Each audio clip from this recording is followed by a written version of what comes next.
Hello students, this is Professor Faiz Raut from Jain College of Engineering, Department of MBA. Subject is Legal and Business Environment, Module 3, Part 4. Well students, this is the last part we are going to study in Module 3, and after this we are going to complete the legal part of this subject. And after this module, we are going to study 3 other modules which will be related to business environment. In this module, I'm going to talk about winding up of a company, closing down of a company, liquidating a company. We're going to close down the company. In the second module, we started the company. In the third module, we are going to close down the company. So let's begin. Winding up of a company means the functioning of the company is put to an end. The assets are disposed of and the debts of the company are paid off. According to Professor Gover, winding up of a company is the process whereby its life is ended and its property is administered for the benefit of its creditors and members. And an administrator called a liquidator is appointed, and he takes control of the company, collects its assets, pays its debt, and finally distributes any surplus among the members in accordance with their right. The process of winding up is the company will be taken over by a liquidator. The board members and the creditors, they will not have any right over the company. Only the liquidator will take over the company.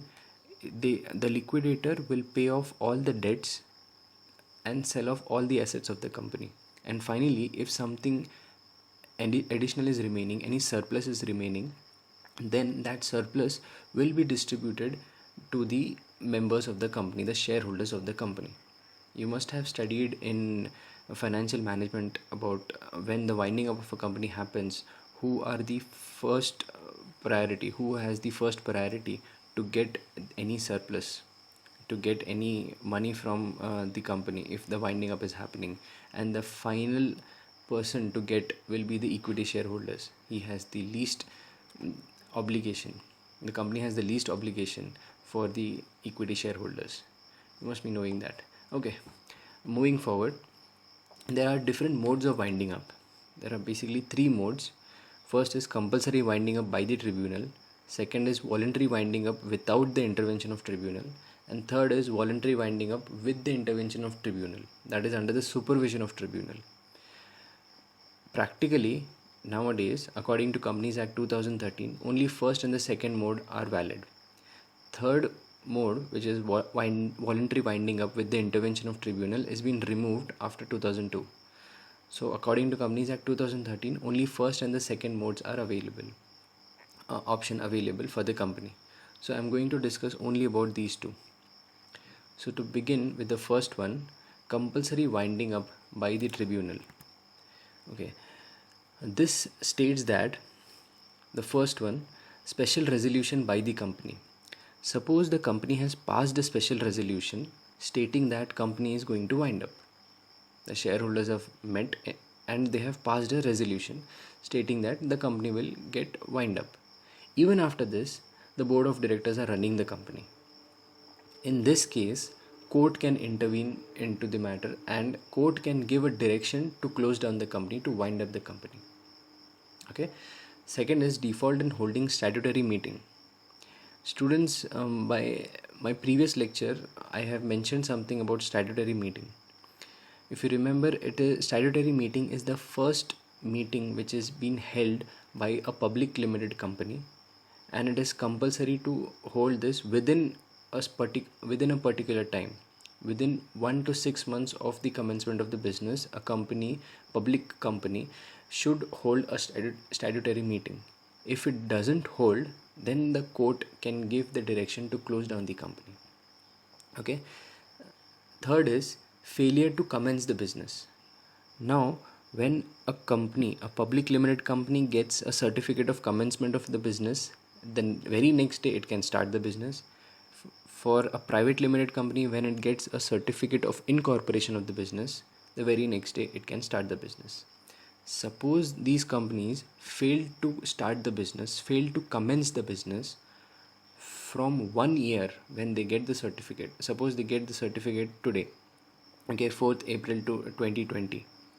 Suppose they are not starting the business till 4th April 2021, then the court can give an order to the company to close down the business, or else the company is working and uh, within their working uh, within their working period, if 1 year they didn't did any business, then even the court can say to close down the business, to wind up the company.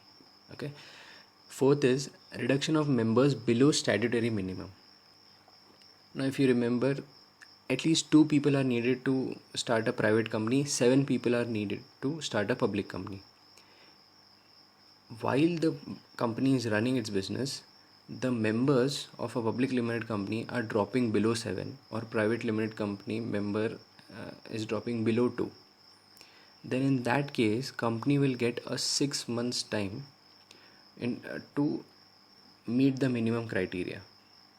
Okay, if the company is not meeting the criteria of 2 people in case of private company, 7 people in case of public company within the 6 months, then the court can order the company to close down.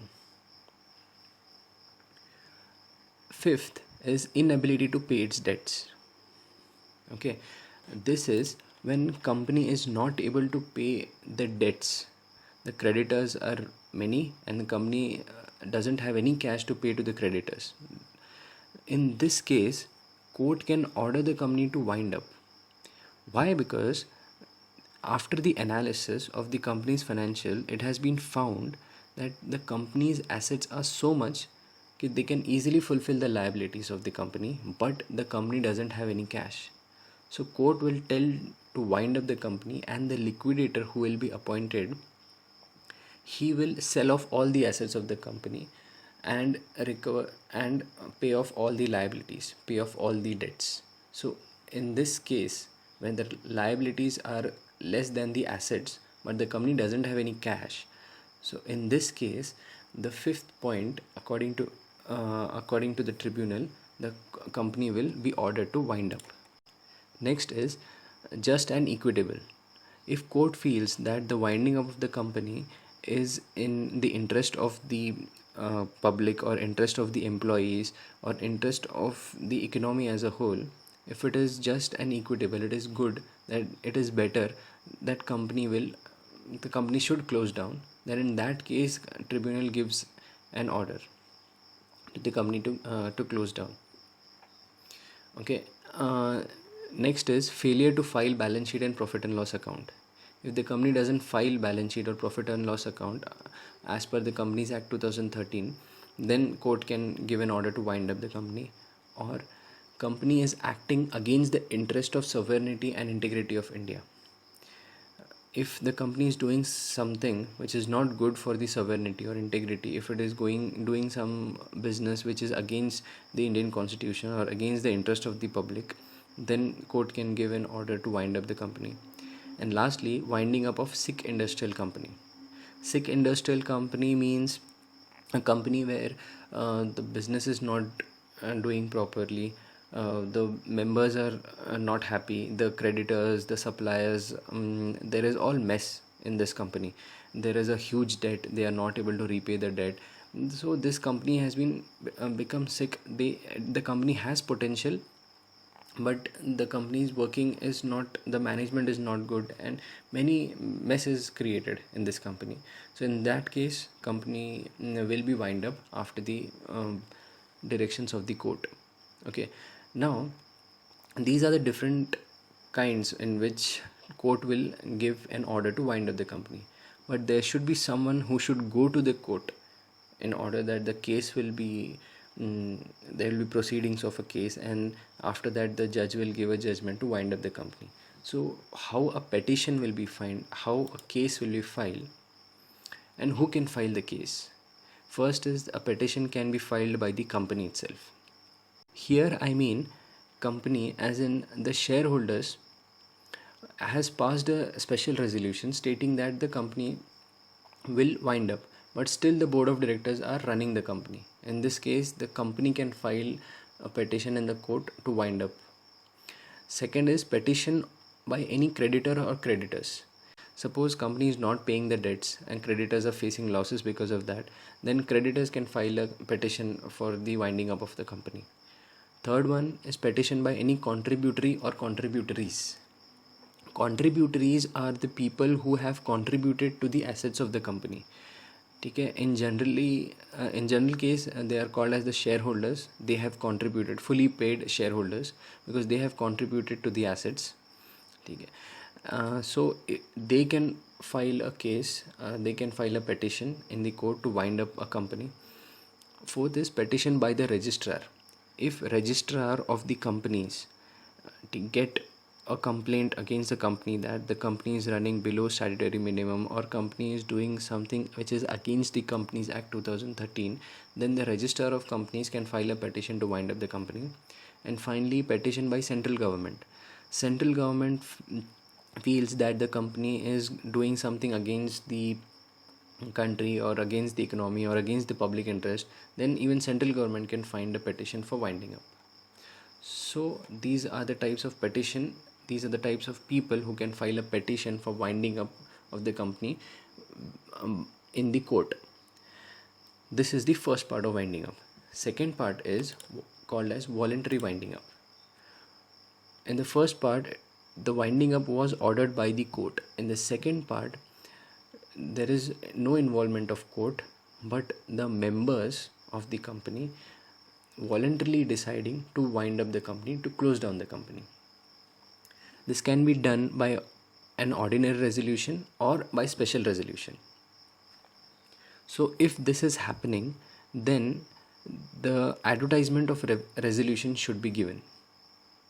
It is written, within 14 days of passing of the resolution for voluntary winding up of the company shall give notice of resolution by advertisement in the official gazette and also in some newspapers circulating in the district of the registrar office of the company. That means if the company is in Mumbai, okay, then at least in one English newspaper the advertisement of this resolution should be put, and in one regional language, maybe in Marathi, should be put of this resolution that the company is going to wind up.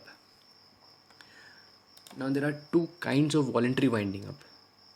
That means members of the company will voluntarily wind up the company, or the creditors who have given money to the company, they will voluntarily wind up the company. And how this happens is very interesting. Okay, a member's voluntary winding up, it is written that a member's voluntary winding up takes place only when company is solvent. It is initiated by the members and it is entirely managed by them. The liquidator is appointed by the members. That means if members want to wind up the company, first and the foremost thing, they need to give a declaration of solvency. That means company is capable of paying off all the debts if the company is getting wind up, so that any complaint cannot be there from the creditor's side. So when members decide to wind up the company, they will give a declaration of solvency stating that the company has no debts, or if the company has debts, they can easily pay off all the debts. So there are some legal provisions applicable to members voluntary winding up. Now when the winding up process starts, I have told you that there will be a liquidator appointed. Okay, so the liquidator in this case will be appointed by the members itself, because it's in the power of the company to appoint a liquidator and fix the remuneration of the liquidator. And if any vacancy in the office of the liquidator is to be filled by the company itself in general meeting, and notice of the appointment of liquidator is to be given to the registrar. And once the liquidator is appointed, then there is cessation of board's power.